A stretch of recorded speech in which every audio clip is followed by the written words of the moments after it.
We are here for such a time as this, and it is amazing. I mean, obviously, we can't talk about all that has happened since we last met in February. Yeah. But it is unbelievable that we are at this place at this time, and what we're going to talk about tonight. I was just going over the notes, and I am floored that God has given us the opportunity to study what we're right at the cusp of. I mean, you know, it is absolutely amazing. So let's start. So we left off back in February. It's still winter, so it doesn't seem like it's that long ago, right? That we were in the part of Ezekiel where we were at the part where God was stating and showing us how he was going to allow these nations that we know, we don't have to go through all of that again, are going to invade Israel.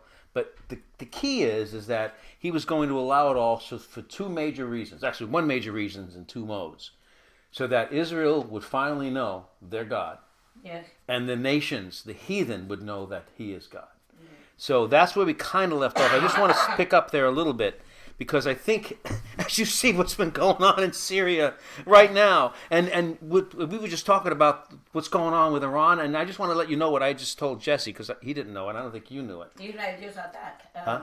Oh, they did. Yeah. Oh, yeah. Last night they attacked Syria again, and they're going to do it more. But here's the key: Iran. Right? It's Iran and Russia that are going to lead this coalition. Yeah. So, I was just listening to audio this afternoon during my work time because I had heard about it, and I immediately found the clips. The clips had, and you know, John Bolton just came in, right? The war hawk. Now, why did he in for such a time as this? Because he is a war hawk. He has been clearly stating he wants to invade Iran, and we're going to do it now, and he's there, right? So there's a clip of John Bolton and even the old mayor, Rudy Giuliani. They're at this convention and I don't know exactly who it was, but it was all of these people involved in the military-industrial complex right now. This just happened, right? This was just within the last couple of days. And John Bolton says verbatim, and you can look this clip up. I'm looking at this, like, I can't believe it, but it's coming. He actually said that we need to bring democracy to Iran. Democracy is what you're all here to bring and spread. And they're all clapping, right? Now, our brand of democracy is what we do. What we've done to Libya, what we've done to Iraq, it's what they do. Okay, so this is the guys. We're going to bring freedom. We never do that. That's not what we're bringing.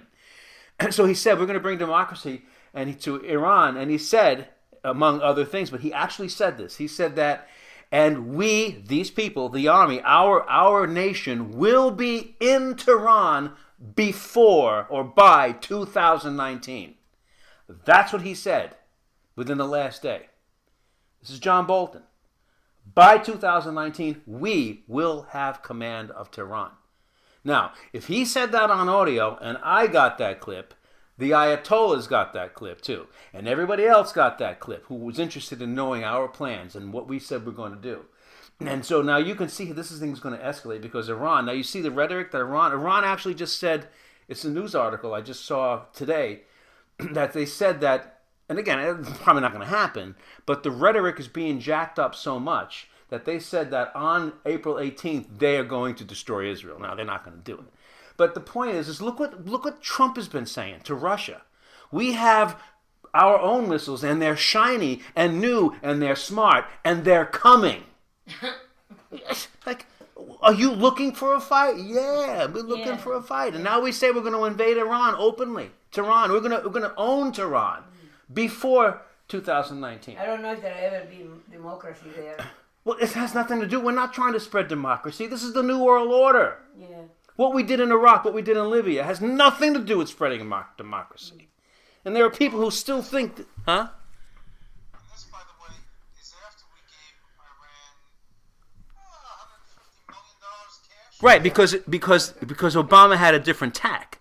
Obama wanted to build them up, and they've done that. And now they have built up an arsenal that they're ready, so now we have to go and fight them. You see, this was all yin and yang. And you notice how Hillary's not in jail yet? You notice how she's not going to jail? I'm telling you, this is deep, but let's get to what we're talking about. So I'm going to pick up... Bible. Say again? Let's go to the Bible. Back to the Bible. Yeah, let's do that. All right. So just as a quick review, Zechariah, which sounds like Jeremiah with a Z, is in cahoots with Ezekiel for these last days prophecy. We're talking about moving to the very last war, right? and then the going into the tribulation and the millennium, right? And that's what we're talking about here. So remember what we were saying. I'm just going to read it very quickly. Zechariah 12:5 and 6. And the governors of Judah, which means the leaders and the defense forces at that day, which is today, the governors of Judah shall say in their heart, the inhabitants of Jerusalem shall be my strength in the Lord of hosts their God. And in that day, whenever he says in that day, you know he means to this day, will I make the governors of Judah like a hearth of fire among the wood, and like a torch of fire in the sheaf, and they shall devour all the people round about, on the right hand and the left, and Jerusalem shall be inhabited again in her own place. Okay? And in Jerusalem. So, you got to understand who these people are. And I said it's the IDF and the government of Israel at this modern time. Continuing in Zechariah 12:7, the Lord also shall save the tents of Judah first. Remember, Judah and the rest of the 12 tribes are coming back, which has happened. That the glory of the house of David and the glory of the inhabitants of Jerusalem do not magnify themselves against Judah. So he's going to say, you got to see what he said here, right? And so the inhabitants of Judah don't magnify themselves against Judah, because Judah is really the line that has to be amplified because Messiah is coming on the seat of David. But verse 8 of Zechariah 12, in that day shall the Lord defend the inhabitants of Jerusalem, and he that is feeble among them in that day shall be as David. And the house of David shall be as God, as the angel of the Lord before them, which means the messenger, whoever, it's probably Jesus, I'm just saying, the messenger of the Lord is going to be there and help them. And finally in chapter 12, verse 9 of Zechariah, and it shall come to pass in that day, that I will seek to destroy all the nations that come against Jerusalem. I mean, he just alluded to it. He finally just says it like that. So now let's move to Ezekiel 39, verse 7. We're past Ezekiel 38, where it's the setup, where all of those nations, Gog, Magog, and the accompaniment of nations, Turkey, Iran, and all of them, Libya, have already invaded the land, okay? This is now, we're going to review what the outcome of this is going to be. Ezekiel 39, verse 7. So will I make my holy name known in the midst of my people Israel. So this is the goal. This is the effect. He states that first. And I will not let them pollute my holy name anymore. So all of this rigging and wrangling with Israel throughout all of the centuries, right, is going to stop. This is what the tribulation is about, right? It is about the wrapping up of sin. And the millennium is what? When they finally see Messiah as Jesus Christ and mourn for him because they killed him. There's so many people seeing it now. They're getting close, right? They're getting close, but they still are blind. They're going to be blind right through the tribulation. Yeah, but I mean, we're talking about the 3.5 million people that are already known that Jesus is their Messiah. Well, right, and they're the ones who become Christian, like the first ones in the church. Believers. But he's not talking about Christians here. He's talking about reconstituted Israel. Yeah. So you're right. A lot of them are coming to become Christians. They're coming. But if you look at when the church started, they were all Jews. And so it's the same thing. Out of the accompaniment of Jews in Israel at that time, there was only this subset that became Christian. So you're right, it's happening. But he's not talking about that. He's talking about this. But you're right, it's coming. So this is where we are. So he says here, and the heathen shall know that I am the Lord, the Holy One in Israel. So that's the goal. That's the two-pronged effect that he's talking about. Moving down to Ezekiel 39 and verse 8, and here it is, right here. Behold, it is come. Like, okay, no more waiting. This is it. This is it. And it is done. God calls things that are coming complete already. Says the Lord God, this is the day where I have spoken, the day that we're always talking about. He's saying, this is about right now. It is here, he's saying. And they that dwell in the cities of Israel shall go forth, and shall set on fire and burn the weapons, both the shields and the bucklers, the bows and the arrows, and the handstaves and the spears, and they shall burn them with fire for 7 years. Now remember, we all talked about that, and that's not a metaphor, that's real. Okay, so let's move on here. So we have to first understand that, number one, before we move on very quickly, the battle of Gog and Magog, because of this time frame that we know is not a metaphor, and other things we know, must take place before the 7-year tribulation period. It has to be. That's the first thing, because it's going to be 7 years. So we have to look at that. The second thing, the battle of Gog and Magog cannot be the 7-year tribulation period. It can't be. It can may interface into it, but it can't be. No, it can't. Through this horrific worldwide war, of which the invaded Israel is the centerpiece, Israel will emerge as the victor. Okay? We're talking about Israel emerging as a victor, and then the third temple operating in sacrifices. They're probably not going to be doing much of that while they're recovering from being invaded. That's what I'm saying here. Now, again, there's always room here that this could be wrong, but you're looking at the time frame and how it has to work out. Okay? Israel will recover in the 7-year span, that 7-year span that we just talked about, and become the burial ground for the defeated soldiers that fall in the land as the people cleanse the land of from the invasion. Now remember, we know that the book of Ezekiel says that there are going to be people in permanent employment by the Israeli government, burying people. They're going to be so preoccupied with cleaning up the mess of being invaded. It can't be that time. It can't be that time. It has to be that they're going to be concentrating on this.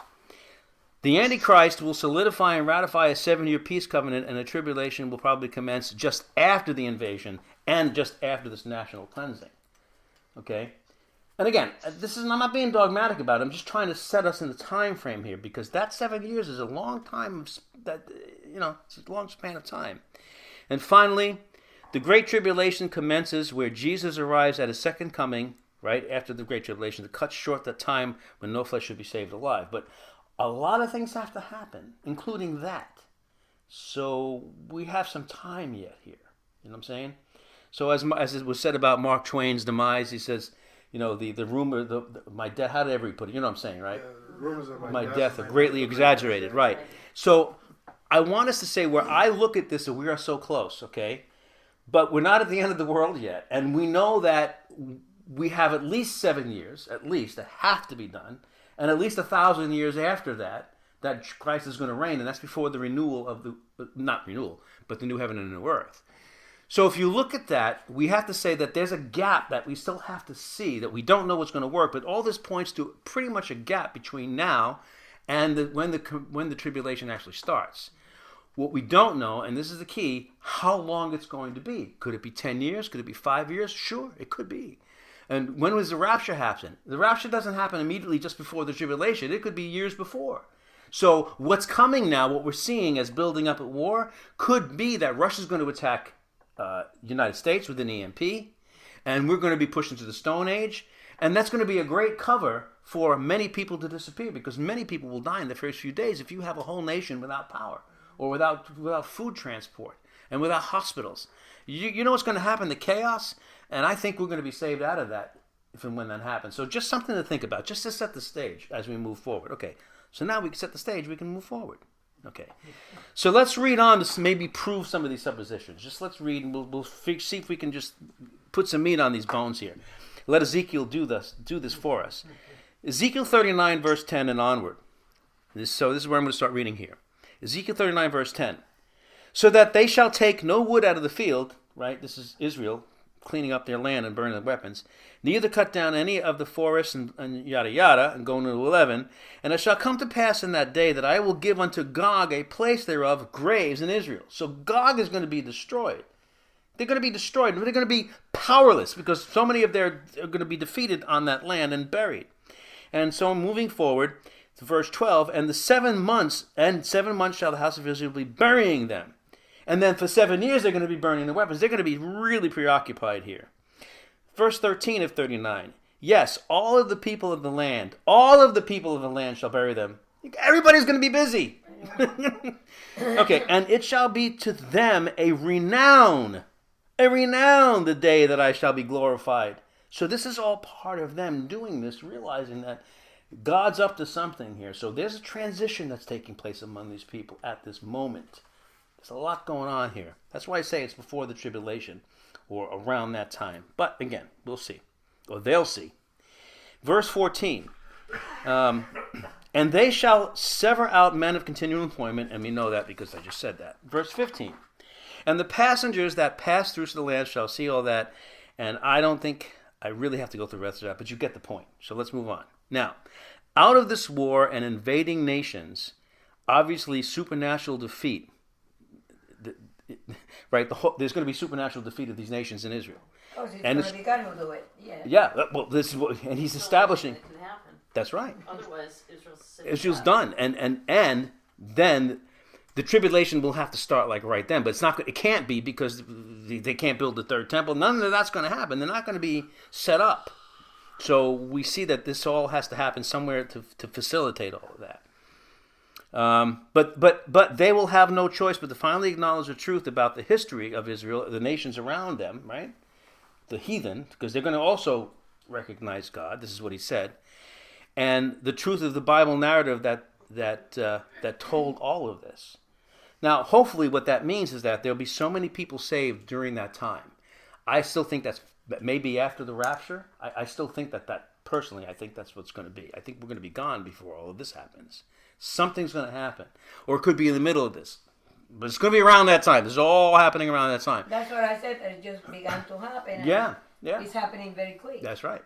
So, but it really sets up the false Messiah as well. Absolutely. So again, the separation of the sheep and the goats, and those who are being called will respond. There'll be so many who will respond that they will probably go into the tribulation already primed to be beheaded because they'll already have accepted Christ, but they're not part of the church. If we're raptured, these are different people, different purpose. They're not part of the bride of Christ. They're going to be guests later on. This is a different story. We are special.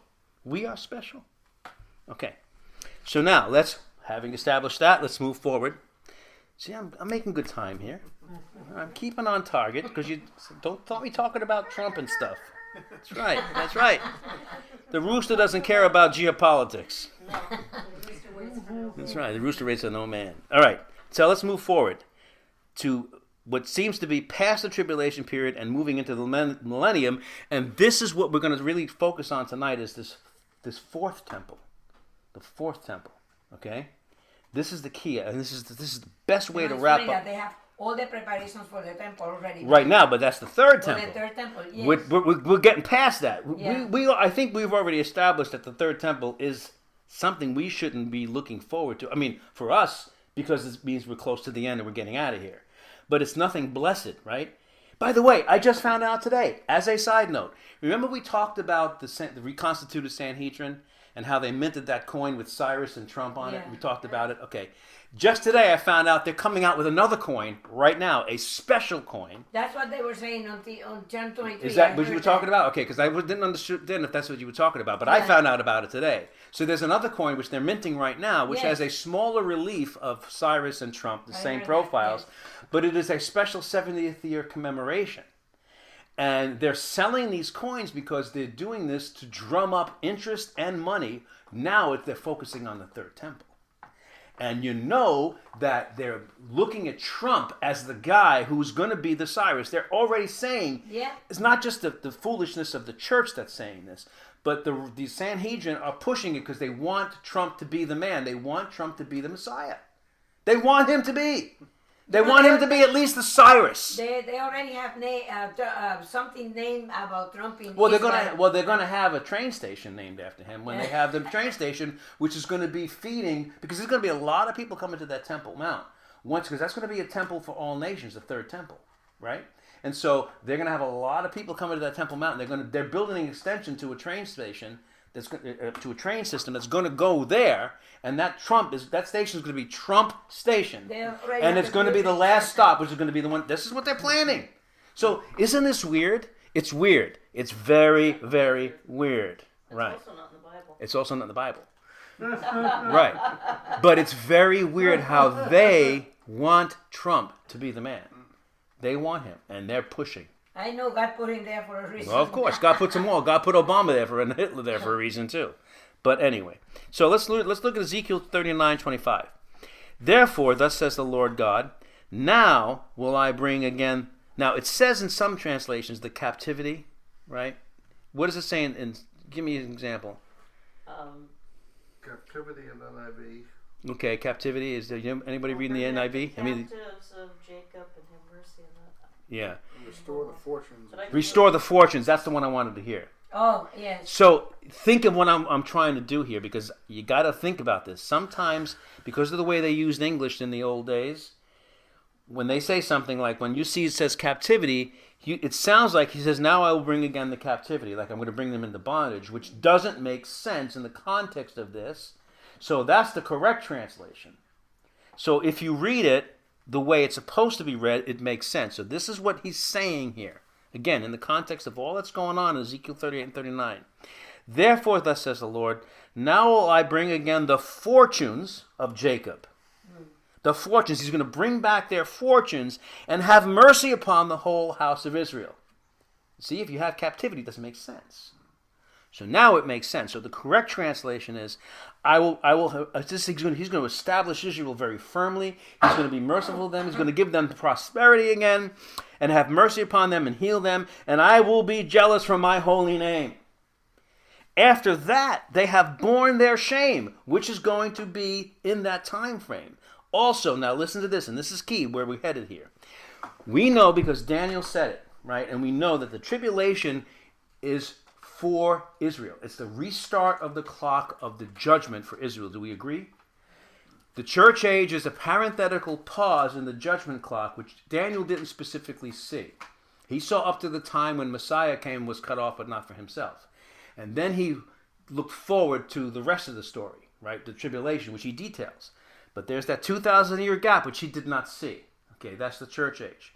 But he makes it clear, if you look at the 70 weeks of Daniel, that the 70th week, between the 69th and 70th week, is the pause. We're in that pause. The tribulation is the restart of the clock. And he says verbatim, to complete the transgressions, right?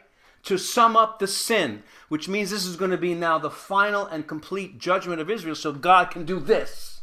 So we know he's talking about the millennium. We agree? Okay, so this is why we know he's talking about the millennium, because what he's saying here, after they have borne their shame, it's done. The judgment is done. The fortunes are being restored. They're going to look upon, I think we're going to get to this in a second here, as Messiah. They're going to realize they're going to be unblinded. Their prosperity is going to come back.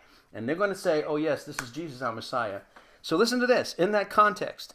And all their trespasses, where thereby they had transgressed me, when they dwelt safely in the land, which is right now, they're still trespassing and blindness, right? So he's saying, right now, they have borne their shame, so that's all done, and their trespasses, where thereby they have trespassed me, when they dwelt safely in the land, which is just before the tribulation, since 1948, and none made them afraid. Okay. Verse 30, chapter 38 and verse 9. You shall ascend and come. Okay. Did I miss something here? I think I did something. 39:26. Yeah, 26. Thank you. And after that, they have borne their shame. I think I read that. Okay. So that's what he's saying. So now that's setting the time frame. That's what I missed. I want to make sure that's just setting the time frame. So now we're talking about entering the millennium. Okay.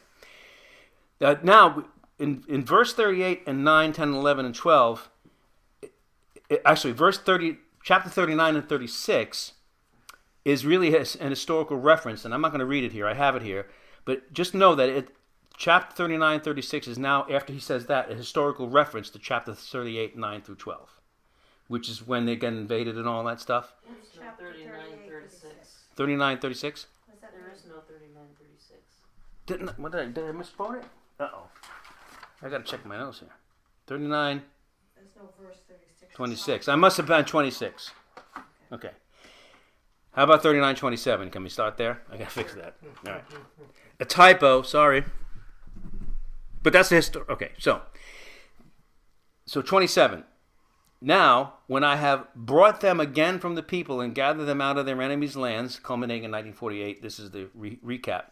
And am sanctified in them in the sight of many nations through the invasion and all of the stuff we just read, right? Then, in 39:28, then shall they know that I am the Lord their God, which caused them to be led into captivity among the heathen, but I have gathered them unto their own land, and left none of them anymore there. Okay. Perfect. That's what I tried to say, and I got to fix all that up. Thank you. All right. So, here's the bridging of the tribulation period into the millennium, where Christ is King of Kings and Lords of Lords on the earth, and Israel is the head of the nations. And we're moving again toward this fourth temple, because this is the cadence of Ezekiel, 38, 39, and then 40, which is the biggie. So that's what we're getting to. Okay. So, in Ezekiel chapter 39 and 29, verse 29, this is the outgrowth of all of this, right? Neither will I hide my face any more from them, for I have poured out my spirit upon the house of Israel, says the Lord. That's the end of the story for that piece, right? Okay. I'm going to read you, if you want to follow me, is Zechariah 12, verse 10, which is saying this. Now, Zechariah is like the mini apocalypse, that book. So it maps into this, you see, because I've read it as I've read Ezekiel 30, I've read parts of Zechariah. So I'm going to do that again. What you just read here, think of this as we read Ezekiel 12 and 10. And I will pour upon the house of David and upon the inhabitants of Israel, or the inhabitants of Jerusalem, the spirit of grace and of supplications. And they shall look upon me. And who's the me? Jesus, whom they have pierced. So we know it's Jesus because they're the ones who pierced them. And this is what's going to happen. And they shall mourn for him as one mourns for his only son, and shall be in bitterness for him as one that is in bitterness for his firstborn. So you can see they're going to have deep regrets as God brings them to the light of what happened and why. Okay? So, the result of the whole war, 38, 39, and we map it in Zechariah, is that the nations will acknowledge God's deliverance of his people and Israel, right? Of his people Israel, and his people Israel will better understand his protective power and plan for them, Israel. The nations around Israel, all around the world, the heathen will see this. God now fulfills all of his promises to Israel just as he had restored them to the land after 2,000 years. And we see he's going to show favor on them, give them prosperity and all that stuff. Hand in hand in this restoration and in the outcome of the invasion and God's deliverance will be Israel's renewed reverence for God and the forsaking, the final forsaking of idolatry, which kept God beating them all these centuries, right? All these thousands of years. Israel will finally acknowledge and accept Yeshua, the one and only Jesus Christ of the Scriptures, and that is their Messiah. And that's what we're talking about here. So now we got to continue forward. We're going to move forward now into the post-tribulation world, right, where Jesus comes back, the millennium. This is now why Ezekiel's going to start talking about the fourth temple. Because in all of this, the tribulation's already happened. The third temple's been there. The Antichrist moves in, and they have the Great Tribulation and all of that, right? And then finally, he's destroyed. He's put into hell with the beast and the false prophet. The first inhabitants of hell are those three. That's it. There's the first inhabitants, right? The third... Is Ezekiel basically jumping from the beginning of the tribulation to the right. millennium? Yep. And it's kind of like not addressing the tribulation and all those other activities. That's right. Right. And that's the point, because this book, that's a very interesting point. And I think the reason is, because I found the same thing, the tribulation is, like the Bible's here a little, there a little. The tribulation is really detailed more in Daniel. And if you remember, the three books, right, Daniel for the Gentiles, which is going to be involved in the tribulation, and God's going to use the Gentiles to mete out the tribulation. Ezekiel is the timeline for the Jews, which includes the tribulation, but not the details of it. Ezekiel, you see, maps out retribution and restoration all the way through. And then Revelation maps out for the church, and really after all of this, what happens at the very end, even though this is included, but right after it, during it and afterwards, and then after the millennium when Jesus Christ comes back, during the millennium when Jesus Christ comes back, and then it cuts through 1,000 years like that and says, and then I saw a new heaven and a new earth, and then the book ends. So that is, I think, the answer to it. That's why you have to look through the whole Bible. I think that's why there's a lot of confusion, is because we try to put a linear timeline. I agree. On these books, and they don't. They don't map like that. That's not the structure. Right. And not only that, not only you're right, Lois, but remember how many times that we've talked about in our classes together, right? When you would look at a book and say, the only timeline marker is in the years of this king and in this month of this day, right? And you might say that, and if you don't know the cadence of the kings and how they came and went, and if you don't know the months of Israel, you wouldn't understand it. You might think the books are linear, but you could take a book and say, here's the time marker, and then read the next book right after it and realize that book occurred before. So within the books, we see the same kind of thing. And that's a very good observation. And that's why I think, again, the church doesn't understand all that God has given us to understand. And it's amazing, because the Jews understand a lot of the mechanics that we're talking about, but they don't have the truth. They don't understand the truth. But we understand the truth, but we won't dovetail it with the facts. And that's the problem. So that's good observation. They would understand if they were not blind. Right. Blindness is a horrible thing. That's right. So let's keep moving on here. But so now you see where we are. Very good observation. So this is why now Ezekiel is going to move right now to the fourth temple, to the millennium. This is the real restoration. This is the point, okay? He fulfills all the promises. So now we move to the post-tribulation world where Jesus has come back, right? What they wanted him to do was to bring the kingdom when he was here the first time, and they were kind of frustrated because he didn't do that, right? And so they were kind of sad. Like, they didn't know he was going to have to die, and the apostles didn't know really what was going on with all this stuff, and they were kind of disappointed. And they're still angry at him. And the Roman Empire is coming back, too. It's like, why don't you just take care of it when you were here? But he's going to do it. So, the promise of the Davidic covenant, okay, which they're waiting for, which they're so crazy about, they don't know the truth about because they're blind, is now going to take place, much to their chagrin, because even the rabbis have been thwarted because of their supposed wisdom. So this is where we are. Okay, so he's going to take his place on the throne of David. Now remember, if you have David on the throne, it has to be in a temple. You have to have a temple that was built for God, and David is going to be the king of kings and all that kind of thing. So that's what you have to have. And David never sat in that temple. He wasn't allowed to build the temple. We know all of that. But that is the promise, that the line of David and the king will be there. And we know that that's the Davidic covenant, so it's going to take place. So there will be a fourth temple, which we know. So we're past the third temple, which a lot of Christians don't even think about a fourth temple. So I'm going to give you some interesting facts. You're going to like this, because I found this interesting when I did this research about this fourth temple. It's a sensitive subject. And as a side note, when we went to Israel, our tour guide, who was a Jew, but very learned man, this guy knew the New Testament better than I do, but he's blind, right? So then I asked him about the fourth temple, Ezekiel's temple, and he's like, wait. He couldn't even talk about it. He's like, I'm sure he wasn't thinking that anybody was going to ask him about that, because nobody ever asked him about that. He even asked me, he says, what do you do for a living? And I told him, he goes, oh, I thought you went to Bible college, or I thought you were a pastor or something. Because I know things and I can ask him questions, and she did too, where average Christians don't ask because they don't know this much about the Bible. It's like just stump the tour guide, you know? Well, particularly the Old Testament. That's correct. Yeah. Mike, I want to ask You're you. always one step ahead of them, too. Yeah, he said that. Wait, no, I'm getting to that. Yeah. And I think it's great because it sort of put a bond between me and him, and I don't know if it was any kind of witness, but it's like, yeah, you know, look, all these Christians, yet I care enough about the truth to talk to you about it, because this is more meaningful to you as a Jew than you may think it is to us. And you're kind of right. Most Christians don't care about the truth to this level.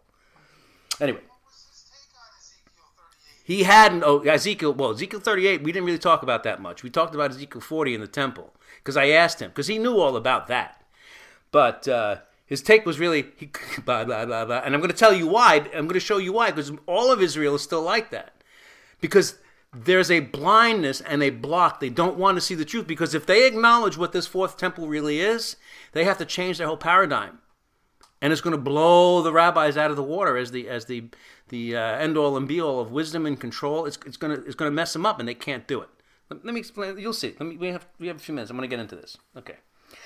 So the fourth temple is going to be the final earthly physical temple. That's going to be at least for 1,000 years. And I'm thinking, and I don't want to get into it now, obviously, but it's maybe an eternal physical temple, because there's always going to be an eternal physical earth, and there are going to be people on the earth, and I don't want to go that far yet. Can I ask you, on the second coming of Christ, he's coming to the fourth temple. Right. But he will build it. He's not coming to it. He will build it. What, are we coming with him? Yes. But the temple's a separate issue. That's the second coming. Yes. That's after the tribulation, right? The second coming. The first coming already came. The secret taking away, which is not considered the second coming, is when we're raptured and we go with him, but it's a secret. But when all eyes see him, from the rising, like the sun rises in the east and sets in the west as he's coming, and all nations and every eye will see him, that's when he also says, and if I didn't cut short those days, no flesh would be saved alive. That's what you're talking about, and that's when he shows up with us on our white horses. And then the fourth temple gets built right after that, because he moves in as king. I already saw him coming. Oh, he boy. already showed me in a revelation, a dream. I saw him. Oh boy. Well, I haven't seen him yet, so I'm waiting to see that. Okay, let's move on.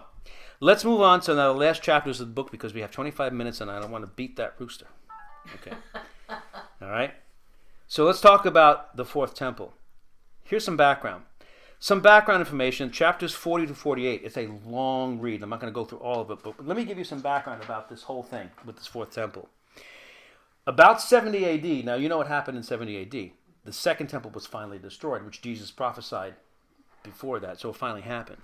Okay, around that time, and this is fact, I just condensed it because I looked all of this up. Rabbis and Jewish leaders at that time, they were amazed at the temple being destroyed. Yet again, right? It's like, okay, what do we do now? And this figure Jesus came and left and didn't bring in the kingdom. It's like, okay, they're really confused now. So they don't know what they're going to do. So rabbis and Jewish leaders in Israel were working on standardizing the Jewish laws and practices again. They were trying to regroup, and because Jesus wasn't there to be a rebel rouser anymore, but they had this thing called the Way now, which was spreading. But they were still trying to standardize this thing. So one of the main things they were trying to do on that time was standardizing what would become the canon of the Hebrew Scriptures. While the church was new and trying to canonize what would become the Scriptures for all of us, right? They were in the background trying to come up with the Scriptures for them. Okay, because they were unsure of a lot of things at this point because of all that had happened in such a short time.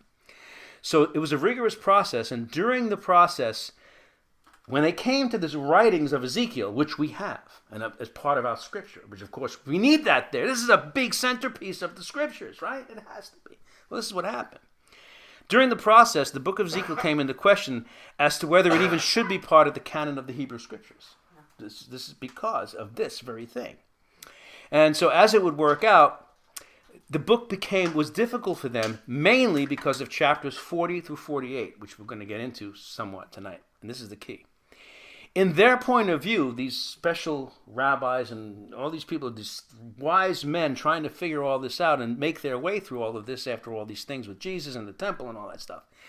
In their point of view, Ezekiel was introducing new sacrificial laws and a vision of a completely new and foreign temple architecture that departed from that which was given in the original Torah in Exodus, which you're going to see that picture, which I'm going to put up now, so on this TV here. So you should see that back and behind me.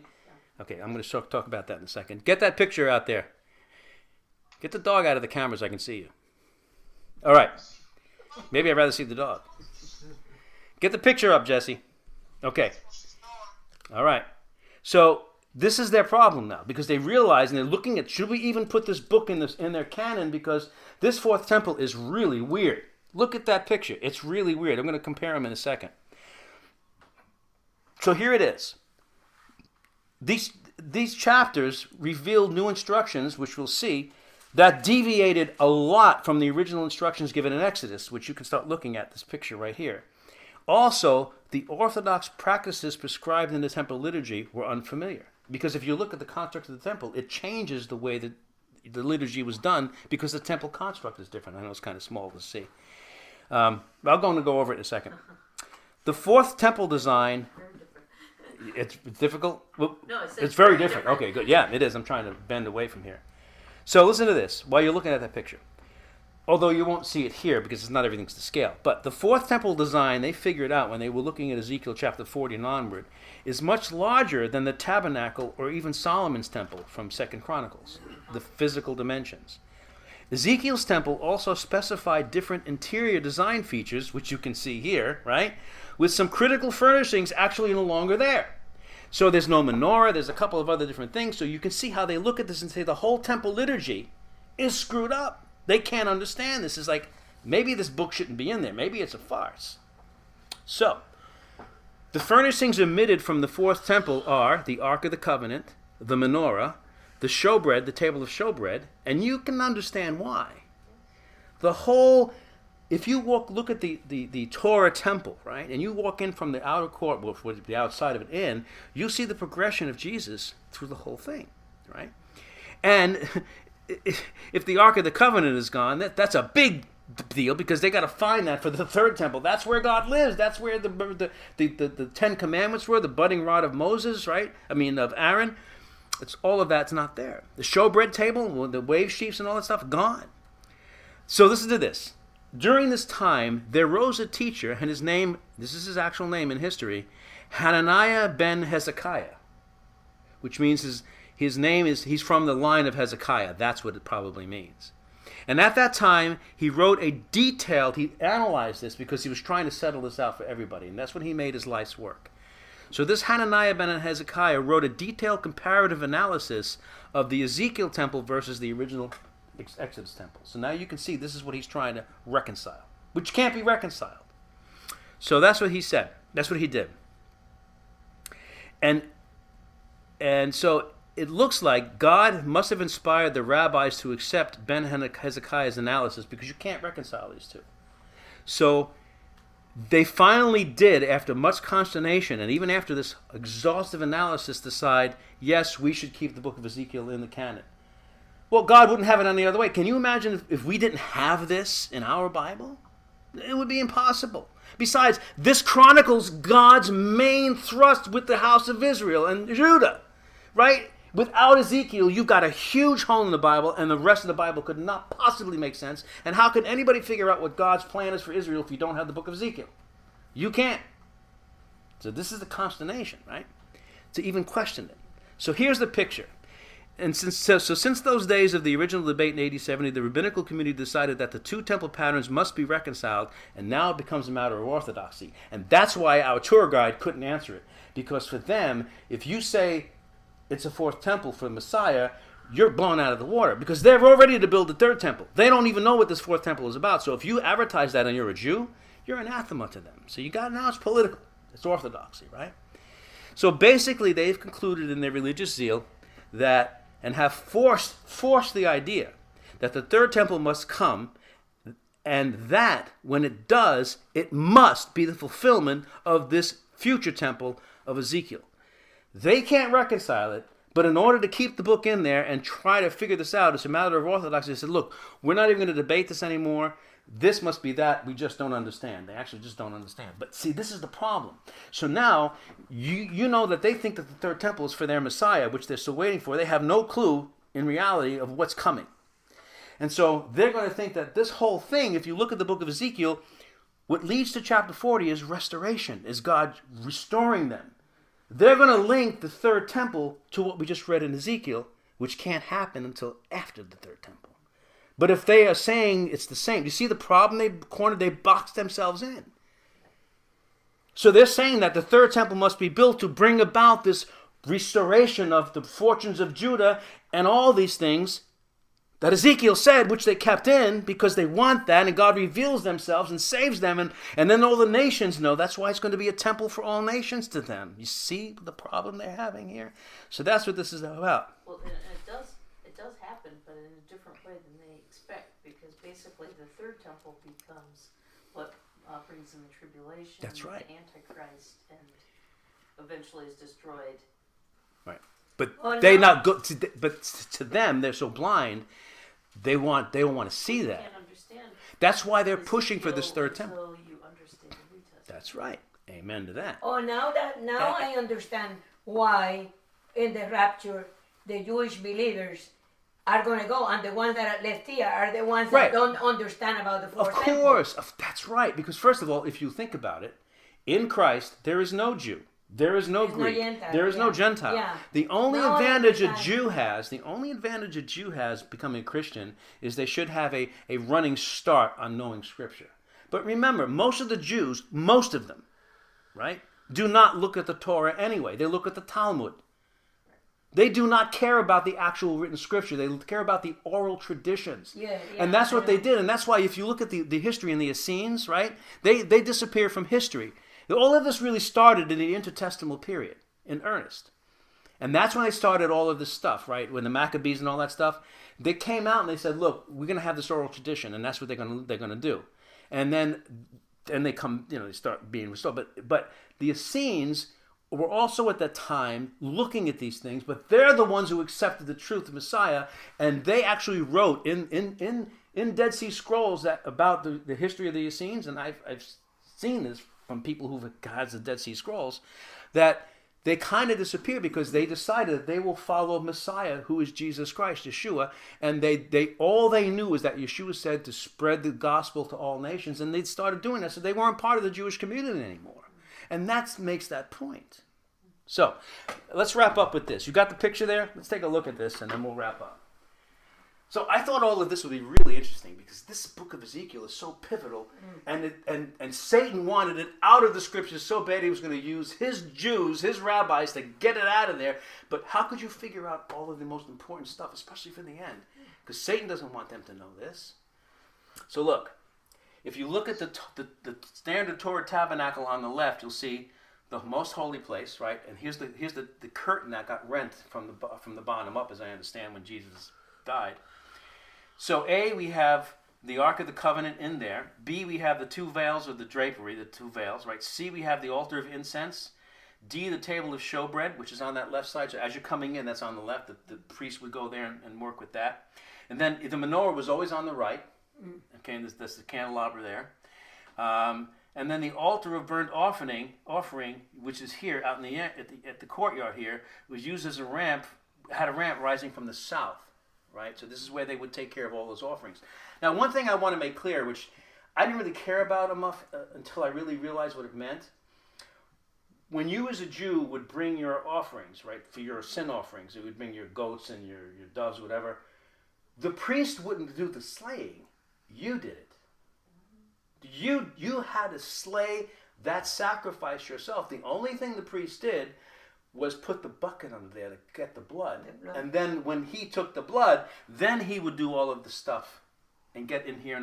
And then once a year you had the atonement for everybody, which was really the type of Christ. The Day of Atonement was the one time that one sacrifice was for all the sins of Israel. But every other day, after and before, you paid for your own sins by bringing your own sacrifice, and you slit its throat. But the priest, who was your mediator, was the one who caught the blood. You see the poeticness of this here? So that's the liturgy of the temple. So they know this, they do this, and now you have this thing on the right, which is totally different. It screws all of that stuff up. So what don't we have here? We don't have, let's see, the altar of, we have X, which is an altar of wood, right? Rather than C, which is the altar of incense. It's interesting. It's wood, not incense. Because the prayers of the incense, I'm thinking that, again, I'm going to paraphrase here, but what is incense to God now? Our prayers, right? When he's physically here, we pray directly to him. He's going to be there with his people. So there's no need for that kind of incense, I'm thinking, but this is the key. An altar of wood. This was also called the table that is before the Lord in the book. Why we have two sets of, where are we here? Two sets of wooden folding doors, which we don't have here. Wooden folding doors. No mention of the Ark of the Covenant. Is that because this is where the true Messiah will sit in real life? The Spirit. Or because the one is in heaven is coming down. Well, that's Jesus Christ, right? He is the Ark of the Covenant. He is the embodiment, the Ten Commandments, and the priesthood, the budding rod of Aaron. I mean, the government, right? All of that, the presiding over it all, right? And the manna, the provision, right? Yeah. He is all of that. So he is the Ark of the Covenant, right? That's what it looks to me. So there's no. So how can you be a Jew? Look at this, look at that description. No wonder it caused such a stir, right? And also, finally, you notice that the stairs are from the east and not from the south. How does Messiah come? From the east. So this is all messed up. But you notice there are some similarities. You have the altar of burnt offering. So we know that not only are the sacrifices going to be reinstated for the third temple, and then this Antichrist is going to stop them, move in, and you're going to have the Great Tribulation. But during the time that Jesus is here, they're still going to be doing the sacrifices. There's still going to be a physical law for Israel. And that's why I said this is going to be probably for eternity. And I have a reason for thinking that. Because there's still going to be human beings on this earth. There's going to be a new Jerusalem in heaven, but the earth is still going to be here. And this temple will probably be here. And there will be a physical law for physical people. Now, again, I'm not going to get into all why I think that, but I'm not the only one who thinks that. But my point is, during the Millennium, what does it also say about the Feast of Tabernacles, which is part of the Old Testament law, right? What did Israel have to do during the Feast of Tabernacles? They had to come to Jerusalem. That was one of the times they had to come and come to the temple. What does it say in that time? If you read in the book of Ezekiel, right? Every nation must come. It doesn't matter whether they're Jews or not. So you know you're going to have Jews in other nations. Israel will be the head of the nations, but you will also have Gentiles. And they will learn of the Lord, and they will have the time to accept or not. So you're still going to have this whole thing of... And it says that because there will be disobedience, we know that because it said, what happens if any nation chooses not to send representatives at least to come up, which is disrespectful? They're not going to get rain. sort of like Elijah. So all of this stuff, this law, the physical law, and the physical pluses and minuses of keeping or of disobeying, people are still going to be there, and they're still going to be sinners, even during the millennium. And the Bible doesn't say much about what happens after that. So, other than there's a new Jerusalem, but the earth will always be here. Well, it's a new heaven and a new earth, so who knows? Right, who knows? But the new Jerusalem will be hovering, but there'll always be an earth. It'll be a new earth. It'll be renewed. So it won't be renewed. It'll be brand new. And so you're right. So I don't even want to go past that. I'm just speculating at this point. But that's what I wanted to wrap up with tonight. So I thought you'd find this interesting. And then what we'll do next time we meet in 2 weeks is we'll just pretty much wrap up Ezekiel.